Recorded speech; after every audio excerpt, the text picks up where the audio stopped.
Thank you, Chair. I have a speech this morning that I'm actually going to read out. It was interesting, the Mayor himself read out a question today, which is unlike him, and it's unlike me to read a speech. I tend to think of a speech as a sort of trampoline that you land on when you're running out of energy. But here I think lots of facts and figures which make it very, very clear how urgent this motion is. And I want to describe the scale of childhood obesity. It's interesting that the Tories are not paying much attention, because obviously this is a concern that's obviously not something they're worried about. According to the London Assembly report, Tipping the Scales, published last year, almost 250,000 children in London are obese, about 1 in 5, and the number's growing. The prevalence of children at risk is highest in deprived areas. The cost of treating them costs the capital £7.1 million a year, and this bill could reach, I think that's actually 71 million a year, and this bill could reach almost 111 million each year if they remain obese into adulthood. And it gets worse. Based on current trends, half of children will be obese or overweight by 2020.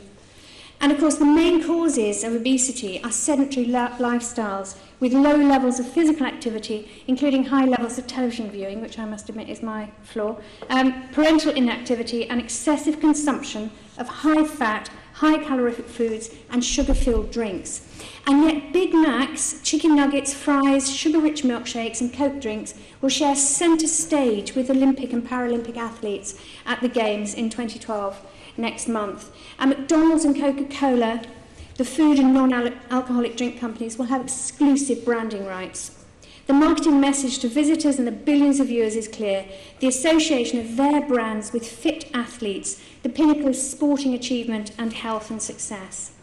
Now, Professor Terence Stevenson, the Vice Chair of the Academy of Royal Medical Colleges, 2 months ago, stated that the government's voluntary approach of trusting the food industry to cut calories and advise people on healthy diets was inherently flawed and is failing to tackle obesity. He said it's very sad that an event that celebrates the very best of athletic achievements should be sponsored by companies contributing to the obesity problem and unhealthy habits.